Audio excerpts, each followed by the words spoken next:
Bueno, buenas tardes a todos. Me llamo Ezio Massa, vicepresidente de esta nueva plataforma EFNE, una plataforma dirigida a la igualdad, a la familia sin igualdad, European Family Needs Equality. Es una plataforma que tiene su empeño en conseguir que la igualdad verdadera entre hombres y mujeres, y niños y niñas, sea por fin no un miraje como está al día de hoy, más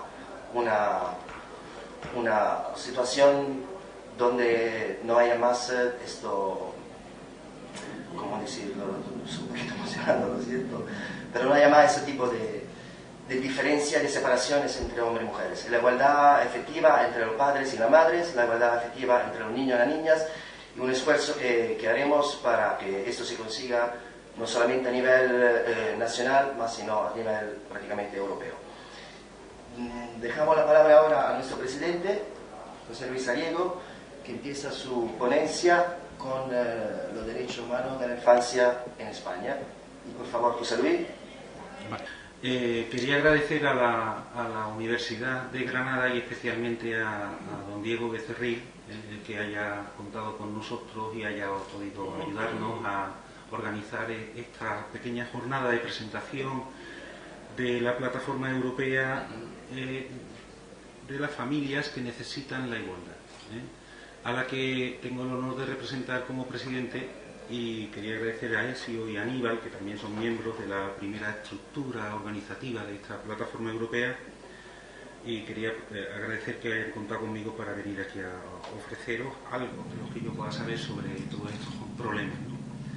Quería, antes de empezar a hablar sobre el tema que nos trae hoy aquí, quería hacer una pequeña presentación de la plataforma, en el sentido de que el ideario que perseguimos es que entendemos la familia como una estructura social primigenia, es decir, es el primer eslabón de organización social en el que crecen los niños y las niñas europeos. Y entendemos que la familia, las políticas hacia las familias, sean tradicionales o no tradicionales, cualquier tipo de familia, cualquier modelo de familia en Europa, las ayudas a estas familias están desapareciendo. España ha sido precisamente en los últimos 8 años de gobierno socialista, y en el año que llevamos de Partido Popular es el país que está a la cola de la OCDE, de los países de la OCDE, en apoyos a las familias, y eso es por todo el mundo conocido. Imaginaros a las familias estructuradas, en este caso, ¿no? Pero nosotros nos ponemos en el papel de las familias que están desestructuradas o están en conflicto, cuando hay un conflicto familiar. Sí, la aportación que en Europa y fundamentalmente en España se hace a los apoyos a las familias es cero. Imaginaros qué apoyo se está dando cuando estas familias están en conflicto. Bueno, pues así nace la plataforma europea, para intentar coordinar a nivel europeo unas políticas de apoyos a las familias, no solo las familias cuando están estructuradas de una forma tradicional o de cualquier otro tipo de formas, sino cuando se encuentran en conflicto. Y fundamentalmente el principio fundamental que rige y el fin fundamental que rige nuestra plataforma es la defensa de los derechos humanos de los niños y las niñas europeos en los conflictos familiares. Y no solo los derechos de los niños y de las niñas, porque defendiendo los derechos de aquellas personas que no tienen voz ni voto, que son nuestros hijos y nuestras hijas, los hijos de toda Europa, todas las personas europeas. También defendemos los derechos de los progenitores y también defendemos indirectamente los derechos de todos los ciudadanos de la sociedad europea. Bueno, pues sin más voy a pasar a presentar. Como veis, mi ponencia trata precisamente sobre eso, ¿no? Sobre el tema de los derechos humanos de la infancia en España en los conflictos de familia. Si os dais cuenta, en el título, y lo he hecho a propósito, en el título he puesto derechos humanos, infancia y familia en minúscula, precisamente por eso, ¿no? Porque en Europa y en España fundamentalmente los derechos humanos cada vez son menos, la infancia cada vez está menos protegida y la familia no digamos. Sin embargo, en España sí se está dando mayor importancia al concepto España y al concepto conflicto, ¿no? Basta ver un periódico cualquier mañana. Vamos a pasar. Yo lo primero que me planteo cuando hablo de conflictos y derechos humanos y todo eso es la manipulación que se hace del concepto de violencia. Se está confundiendo mucho el tema de la violencia a nivel europeo. De hecho, España está exportando su concepto de violencia de la ley del año 2004, de la ley de violencia sobre la mujer, lo está exportando. Y por eso yo cada vez que intento dar una conferencia intento dejar muy claro, vamos a definir qué es violencia o qué son violencias, porque existen también otros tipos de violencia. Pero bueno, vamos a poner violencia sin ningún tipo de apellido. Desde mi punto de vista, yo como profesional que llevo dedicado a este tema muchos años, la violencia intrafamiliar, no me gusta poner un apellido a la violencia como se suele hacer, como se está haciendo en España en los últimos años, hablar de violencia de género, ¿no? Por ejemplo, yo prefiero, por ejemplo, hablar de violencia de géneros, violencia intrafamiliar, violencia social, pero violencia de género, ¿de qué género? Porque no, la violencia no es exclusivamente de alguien, ¿no? Bueno, pues en primer lugar lo que hago es hablar, intentar definir la violencia como la han definido bastantes. Esta transparencia que os estoy poniendo, la estoy utilizando desde el año 2001 en todas las charlas que doy sobre violencias, y me cojo los conceptos que han utilizado determinadas personas que saben mucho más que yo. Por ejemplo, el psicólogo señor Eriza en el año 2001 decía que violencia podía ser aquella acción o omisión que atente, afecte o lesione la existencia de un ser humano y su dignidad humana. Always decía que para que sea considerado violencia, la violencia entre una persona hacia otra, tiene que tener una repetición. No solo es un acto violento, sino que tiene que haber determinados actos repetitivos para ser considerado violencia. Gray también decía que dentro de la estructura social donde se producía la violencia debe de existir para ser considerada violencia un desequilibrio de poder. Es decir, tiene que haber alguien que domina a otro alguien, a otro ser humano. Y ya la profesora Lera de la Universidad profesora Lera, psicóloga de la Universidad de Sevilla, especializada precisamente en violencia interracial en el conflicto israelí-palestino, bueno, por llamarlo conflicto, yo prefiero hablar de la guerra, dice que debe de existir una intención de hacer daño a la otra persona. En mi opinión, tiene que también, y esto ya es un dato mío, y que he encontrado como elemento denominador común cuando hay violencia, es que tiene que existir daño físico y psicológico y tiene que producir dolor. Es muy curioso porque cuando tú hablas con un niño, una niña, una mujer o un hombre que dicen que han sufrido violencia, es muy fácil, uno de los elementos que se utilizan por parte de los profesionales para detectar si existe credibilidad o no credibilidad en la versión que está dando la supuesta víctima es la ausencia de dolor. Cuando alguien no habla de dolor, realmente es para poner en tela de juicio la existencia de un episodio violento o varios episodios violentos. Y por supuesto el uso de la fuerza. Vamos a ver, y esto es lo que nosotros intentamos trabajar. Vamos a intentar diferenciar lo que es la violencia de lo que es un conflicto. El conflicto no es igual a la violencia, como estáis viendo. Se percibe como algo negativo, el conflicto no tiene todos los elementos que viene entrañando los actos violentos. Y en nuestro caso se percibe como algo negativo por la forma que tenemos de resolverlo. Realmente, y de forma evolutiva, a nivel evolutivo, los psicólogos evolutivos y los psicobiólogos, por ejemplo, la Universidad de Harvard, nos vienen explicando que los hombres del siglo XXI, en nuestra sociedad occidental, actualmente estamos mucho más preparados desde el punto de vista evolutivo a resolver los conflictos, porque los conflictos suelen producirse más en el ámbito externo de la vida de la familia, es decir, fuera del lugar familiar.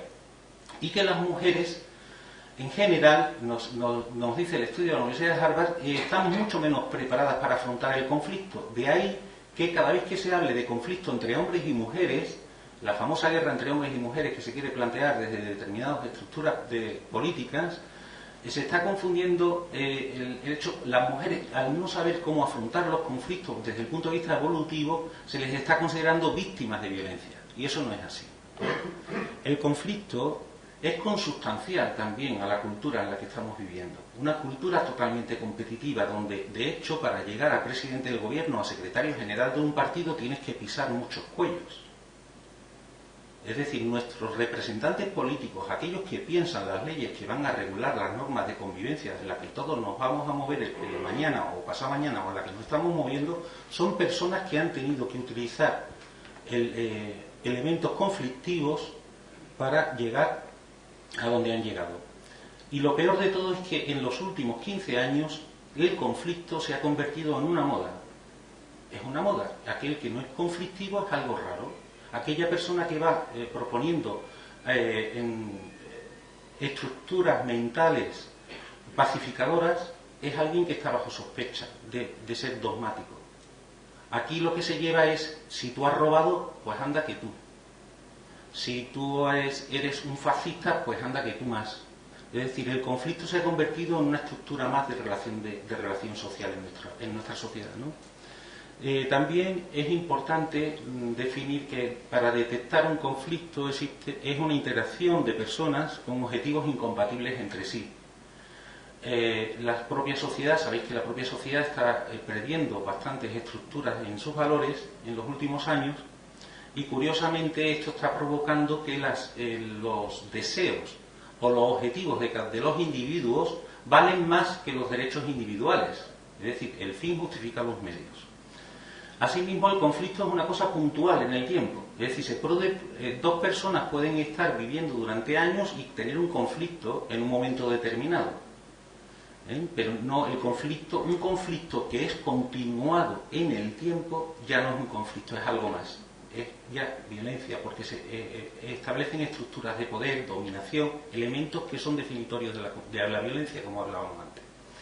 Y también es muy importante, por último, en mi opinión, para que se pueda detectar un conflicto, no es necesario que haya una relación de poder entre desiguales, sino que puede ser también entre personas de iguales, entre iguales, también se puede dar. De hecho, el mayor nivel de conflicto, según el Observatorio sobre Violencia ¿cómo se llama? Reina Sofía de Valencia, que ha cerrado hace poco sus puertas, hizo un pequeño estudio hace un par de años sobre la violencia entre iguales en las aulas. Curiosamente, entre los chicos y las chicas jóvenes entre 12 y 18 años es donde se está elevando el nivel de conflicto de nuestra sociedad. Es mucho más elevado el nivel de conflicto que las personas más adultas. Seguimos. Vamos a ir, esto era como una introducción para ver hacia dónde os quiero llevar. Os quiero llevar hacia el tema de los derechos humanos de los niños. Porque hay un informe de las Naciones Unidas, el informe del doctor Piñeiro, que nos dice que la violencia institucional es una de las formas de violencia contra la infancia, y que se entiende por violencia todo daño o perjuicio físico relativo a la infancia, mental o emocional producido a un niño por acción u omisión en cualquier ámbito, incluido el judicial. Es curioso que esta definición que hace de la violencia hacia la infancia, fijaros que le pone un apellido, violencia institucional, que nunca se ha hablado en España, o se intenta ocultar que en España existe una fuerte violencia institucional. No hablemos de la violencia institucional hacia los adultos que se van a una plaza a protestar diciendo basta ya, o personas que van contra un ERE o tal. Estamos hablando de los niños. Existe violencia contra los niños en España, y existe por parte de las instituciones. Y lo dice el informe Piñeiro de las Naciones Unidas. Lo que pasa es que no sé por qué está como prohibido hablar de ello. Pero bueno, ahí está el dato. Fijaros, datos que no salen en España es, por ejemplo, que el 20 de julio del 2009 el Comité de Derechos del Niño hizo pública una observación general número 12 sobre el derecho del menor a ser escuchado. En España no existe ninguna ley que garantice que un niño sea escuchado de esta forma, por ejemplo, como dice la observación general número 12 de Naciones Unidas. Está incluido en un informe de UNICEF. La plena aplicación del artículo 12 de la Convención de los Derechos del Niño exige el reconocimiento y respeto de formas no verbales de comunicación, como el juego, la expresión corporal, la facial, el dibujo, la pintura, mediante los cuales los niños muy pequeños demuestran capacidad para comprender, elegir y tener preferencias. Esto nunca en los tribunales españoles, ni en ningún tipo de institución, ni siquiera en las casas de acogida, se utiliza como herramienta para conocer cuál es la opinión de un niño. Porque una cosa es que un niño no puede opinar a la hora de votar, pero sí puede opinar en otras muchas cosas. Otra cosa es que se le pueda tener luego, se le pueda dar la razón o no, porque el niño puede decir, mañana no voy al colegio. se le escucha, pero hay que buscar por qué el niño dice que no quiere ir al colegio, no significa que tengamos que hacerle caso. Pero bueno, las Naciones Unidas, como veis, ya en el año 2009 nos estaba definiendo otras formas de escuchar a los niños que no se suelen utilizar, ¿no?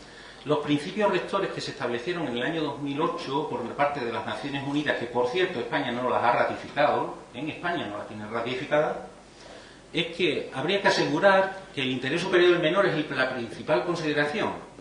Hay que garantizar un trato justo y equitativo para todos los niños y las niñas, libre de cualquier forma de discriminación, promover el derecho del niño y la niña a expresar sus puntos de vista libremente y a ser escuchados, proteger a todo niño o niña del abuso, la explotación o la violencia. Cuidado, la explotación, dentro del concepto de explotación en el seno de las Naciones Unidas, se habla también de aquella explotación que se hace de los niños en el mundo occidental, porque aquí nosotros somos parece como que nosotros somos más, pues estamos por encima del tercer mundo, ¿no? Decimos, pobrecito el niño ese que está en Perú, su familia lo está explotando recogiendo ladrillos, haciendo ladrillos de sol a sol, ¿no? Aquí en España estamos explotando a los niños. ¿Sabéis dónde? En los procesos de divorcio.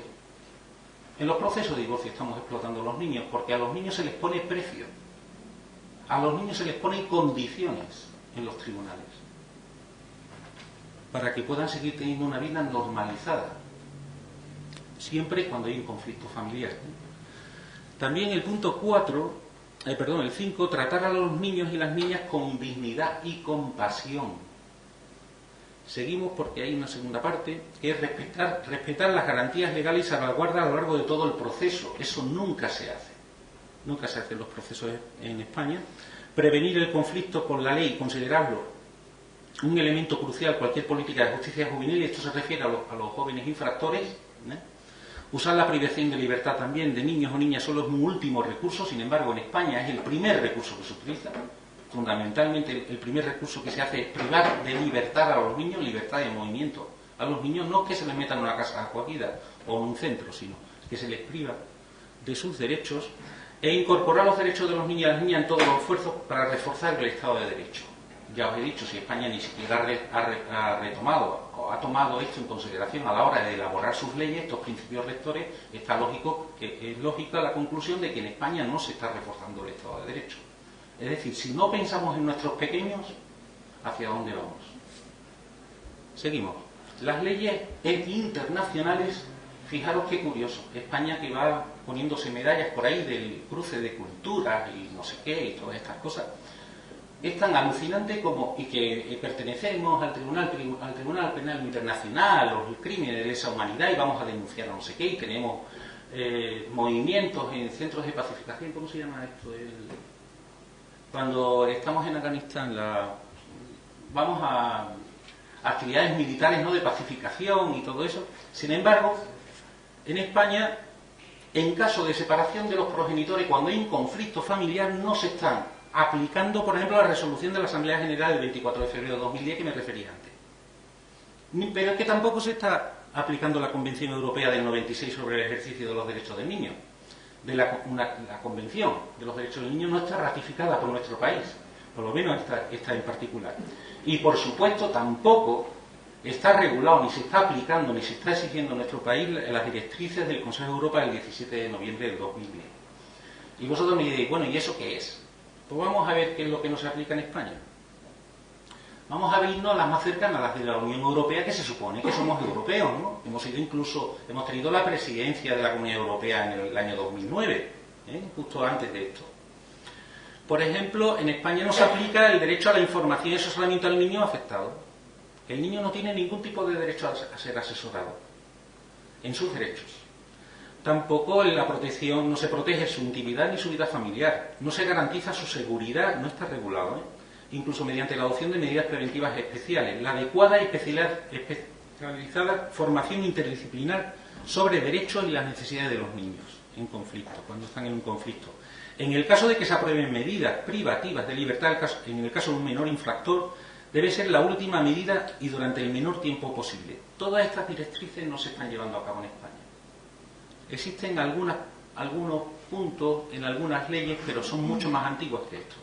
Los requisitos que nos pone legales el Consejo de Europa también, que me refería, esto era antes la directriz de la Comunidad Europea, este es el Consejo de Europa, que es una organización totalmente distinta, que tampoco se aplican en España, son estos. Durante los procedimientos en los que los niños se vean involucrados en un procedimiento judicial, sea cual sea, conflicto de sus padres, adopción, abandono, amparo, o desamparo, mejor dicho, perdón, o cuestión de infracción penal, durante cualquier procedimiento tendrán acceso efectivo a los tribunales para poner en marcha, en caso de ser necesario, un proceso judicial, que gocen del asesoramiento jurídico y de representación legal que mejor convenga a sus intereses, derecho del menor. El procedimiento de que no se vea sometido a dilaciones indebidas, y sabemos cuánto duran los procedimientos judiciales en España donde hay menores involucrados, la organización del procedimiento y entorno donde se puedan producir su participación sean agradables y se empleen en lenguaje adaptado a su nivel de comprensión, se tenga un especial cuidado al efectuar las pruebas que involucren a los niños, en especial las declaraciones que les sean tomadas, evitando reiteraciones innecesarias y revictimización. Os puedo decir que yo he llegado a conocer casos donde un niño ha sido valorado por 6 psicólogos. Ha sido explorado en 2 ocasiones por 2 jueces. Y ya no puedo ya decir cuántas veces ha sido interrogado por su padre, su madre y sus respectivos abogados. En España, es que me he ido para atrás. ¿Dónde está? Aquí. Sí, no, pero no va. A ver. Ahora. En España, los derechos de los niños en España, fijaron dónde están regulados. En la Ley Orgánica 1 del año 96, o en la Ley Orgánica de Protección Jurídica del Menor, que lo que ha hecho, aprovechando que pasaba por allí en el año 2005 la modificación del Código Civil, pues dice, bueno, vamos a introducir algunas cosas en el Código Civil de los derechos de los niños, en particular el 158 del Código Civil.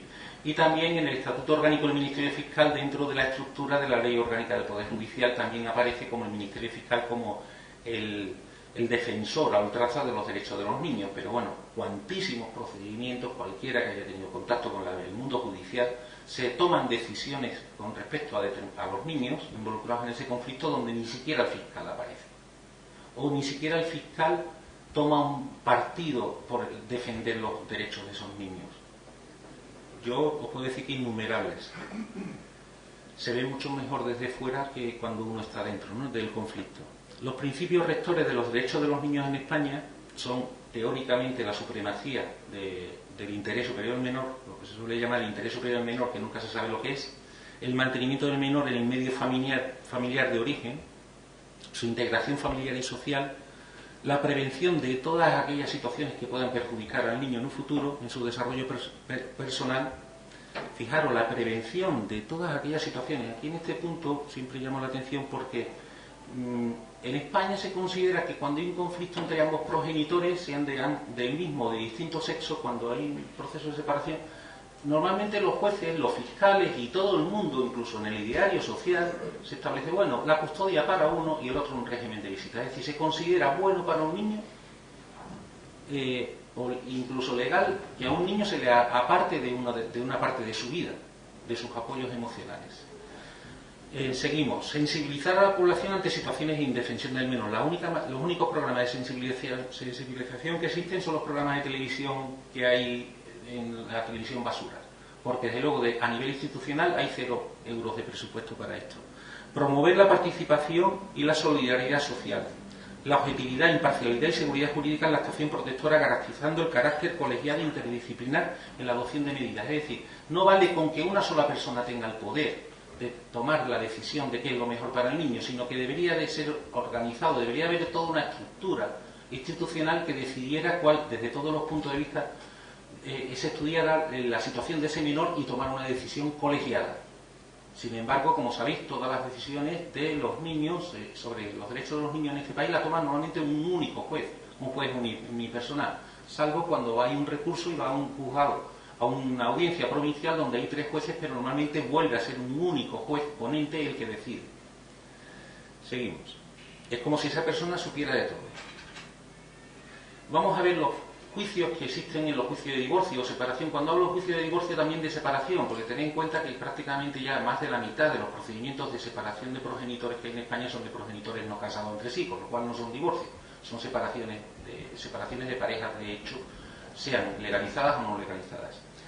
En primer lugar, el primer fallo que yo llevo detectando hace ya tiempo es la falta de especialización y formación de jueces y fiscales fuera de los cánones tradicionales. Es decir, nos encontramos con que un 40% de los jueces y juezas que hay en España pertenecen a una ideología cercana al Opus Dei.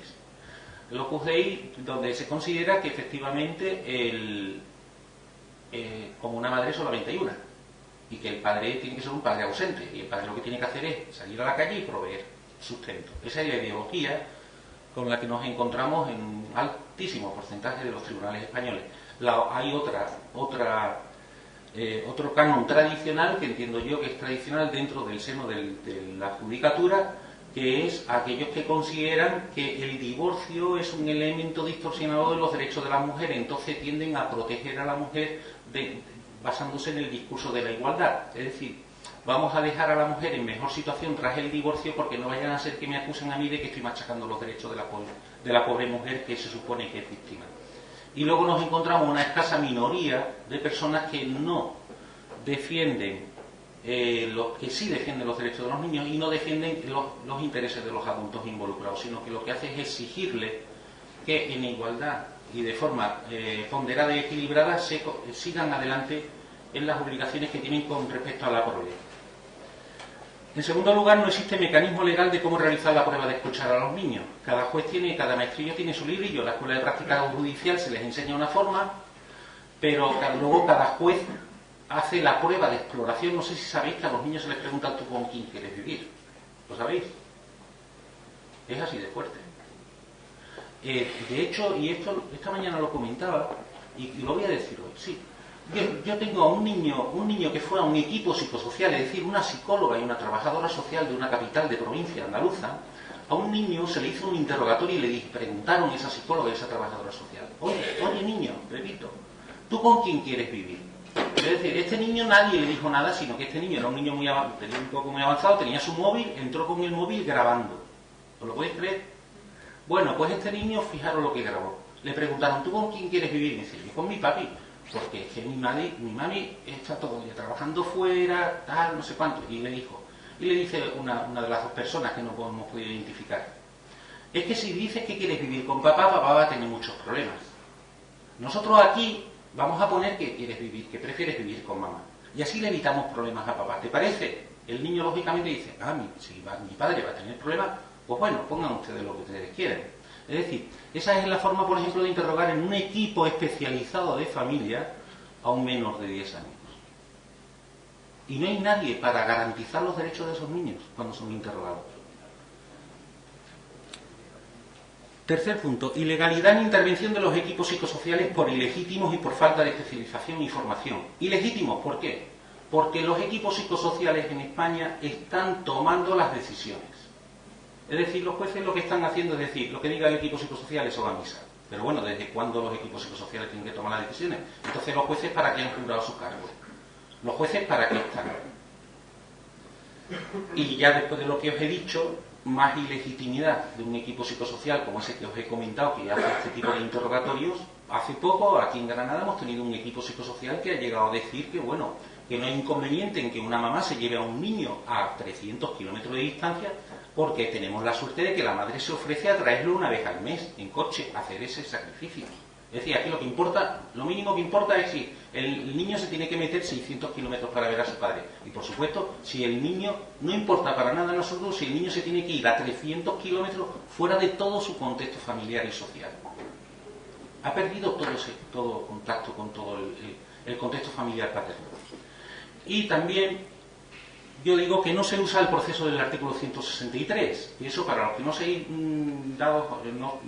sepáis derecho, es un elemento que se utilizaba antiguamente. Yo lo he utilizado en algunas ocasiones, pero los jueces lo rechazan totalmente. Os explico. Yo lo que hago es solicitar que se nombre a un defensor judicial especial del menor. Es decir, se nombre a un abogado o una abogada especializada, o un psicólogo o un psiquiatra infantil que defienda los intereses del menor y ponga voz al niño en el juicio, independientemente de la voz del padre y de la voz de la madre, o de los abuelos, que también suelen aparecer en los procedimientos últimamente. Bueno, pues esto sería una herramienta que sería estupenda, porque además seguiríamos los consejos y las directrices de la Unión Europea y no se está llevando a cabo. Y sería una herramienta muy útil. y yo voy a terminar ya diciendo esto, ¿existen mecanismos adaptados para el acceso de los niños y las niñas a los tribunales para ejercer sus derechos? ¿Se respeta la obligación de velar por el interés superior del niño o la niña en estos procedimientos? ¿Se garantiza el derecho de los niños y de las niñas a ser debidamente informados y escuchados en España? Y la respuesta a las tres preguntas en nuestro país es no, taxativamente no. Mientras tanto, los abogados, mis compañeros y mis compañeras, seguimos vendiendo el conflicto de un divorcio o de una separación como si fuera un producto en rebajas, ¿no?, de enero. A 400 euros, 500 euros, un divorcio express. Y si mientras tratemos a los divorcios y los conflictos familiares de esta forma, pues imaginaros la calidad de vida que les espera a las personas que pasan por manos de semejantes compañeros. Nada más, gracias.